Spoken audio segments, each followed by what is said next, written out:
Welcome to Whose Line Is It Anyway, the show where everything's made up and the points don't matter. That's right, the points. Joanne, come on. Just No. not to pretend, Colin. Well, first off, the points do matter. They matter a lot. I'm Joanne Roberts, and I am at the Alt Hotel here in Winnipeg, and I'm joined by award-winning comedian and improv legend Colin Mochrie. Colin, if you don't know who he is, has been the star of shows like Whose Line Is It Anyway, and movies like The End of Sex, which was directed by Winnipeg filmmaker Sean Garrity. Yeah? He mentions it every chance he gets. Does he really? Me too, actually. Hi, Sean. So for those of you who don't know, Colin is here at the Winnipeg Fringe Festival with his improv comedy with Kevin Gillies, but you've also been improvising and playing some local players here in Winnipeg. Yeah, I always love working with the kids, which pretty much is everyone else in the improv world. They're all younger than me. But I did the Big Improv a couple of days ago, which was a lot of fun, and tonight I'm doing a D&D. Love that. And for people that want to see your show, I hear that it's sold out. Yeah. Colin, a lot of celebrities have said some things about their experience in Winnipeg and how they've been enjoying it, and I'm wondering, how have you been enjoying it? I have been enjoying it, and I always love coming to Winnipeg. This is one of the few times I've been in Winnipeg, not in the winter. So that makes it even nicer. And even in the winter, I still enjoyed it. I have some friends here who it's always nice to catch up with. I always love doing fringes because it gives me a chance to actually see shows, which I don't usually get a chance to do. And also I have a lot of friends here doing shows, so it's perfect catching up with them, so I don't actually have to have dinner with them or something. I just watch their show. Yeah, just do that. That's much better. It really is. Have you seen any shows that you would like to mention now? I've only seen one show so far, but my next couple of days are booked. I saw Kevin Gillies' show, 7 Minutes in Kevin. I highly recommend. It's a lovely show. It's dark at times, but it ends on such a lovely, hopeful message that I hope people catch it. I'm seeing another friend today, Bob Banks. Bob, we just had him live yesterday. Was he all right? He was okay. Yeah. I was a little worried because he was dressed in a snowsuit. Yeah. And as you know, it's like really, really hot outside. It is. But there was a reason, and he was great, yeah. He is great, so I'm looking forward to his show today, and I'm just trying to see what else. Oh, Ingies Fingies? Yes, I'm talking to Ingrid tonight. Excellent. Then I have to see it, because then you can say, and her show I think is on after ours today, so it's perfect. And Oh, perfect. For comedians, I know there's so many in the city that look up to you. For comedians that would want to have some semblance of the amazing career that you've had, is there a piece of advice you would like to give to them? First of all, if there's something else you're good at, do that. If not, then do this as much as you can, wherever you can. Watch the people who you think are funny, who you admire, and see what it is about them that touches you, whether it's their point of view, whether they're physical, or whether it's short commentary, and find ways to steal that. But because you're doing it through you, it's totally different from what they do. I like that. Fine line. Yeah, so it's a kind of a Robin Hood deal with skills, where you steal from the great and you give to yourself and change it just enough that you won't get sued.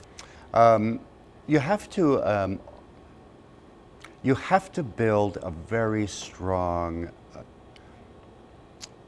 ego. And I don't mean you to think you're the best thing in the world and to make fun of other people. But this is a career where you're just constantly judged. It's like you're constantly judged on your job every time you perform it. It's like if there was a doctor who just, with every examination, had someone off in the corner just writing everything. And there's some times where you can get a little overwhelmed by that, especially if you're getting bad reviews. You can't totally disregard them. You have to read them and say, okay, is there something in there that I can use, or is it just because this person's sense of humor was not in alignment with mine? If that's so, then that's going to happen. There are going to people, amazingly, there are people who hate what I do. I know, it makes no sense to me, but it happens. You just have to be strong. It's a very underappreciated art in a way. Everybody has a funny uncle, or there's people who are funny at kitchen parties. That's different from going in front of an audience who have paid money to laugh. They're a little harder to please than your family members. So got to be strong, do it as much as you can, work out all the time, always keep writing, keep involved in the world. I know a lot of comedian friends who have like a wide array of friends who are in different professions, so you don't get stuck in just comedians and comedy. See other points of view, see where the funny is in everyday life. Love that.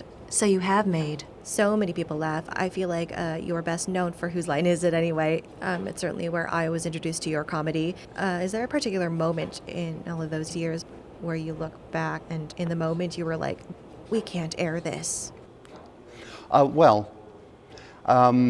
Richard Simmons just passed away, very sadly, and he was responsible, I believe, for one of the funniest things, not only on Whose Line, but in the history of television. I'm going to just say it, in the history of television. And as we were doing it, I thought I was using him as a jet ski. I remember that. Yeah. Yes. And on the final edit, they actually had to cut that reaction from the audience because it went on so long.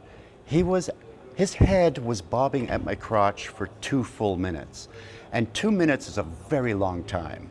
And I thought, first of all, this is never going to make it on air. And it did. And it became an instant classic. And it's one that people, for some reason, send me going, it's like, yeah, I remember it. In fact, it's the only Whose Line scene I remember. And it's because of how committed Richard was to it and the audience reaction. Love that. You don't remember things you can say about your dog, but not your girlfriend? Oh, yeah. Yeah. Yeah. I mean, there are some, as I look back, there are some where I go, how did that actually get on air? Because, there was a censor in the booth the entire time, because usually they get scripts and then they can go over the scripts and go, you can't do this, you can't do this. But since there was no script, they were there watching us, and the first show, they stopped taping in the middle, and for the next 10 minutes, everything was unusable because Drew has a real thing against censorship. So he introduced every game with words you can't say on television.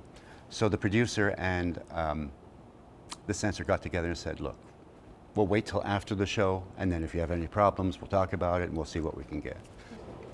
And we know that it's become a major hit and continues to be a major hit with all the reruns and YouTube videos, and it's amazing. Mm-hmm. Thank you so much for joining me today, Colin. It was really fun.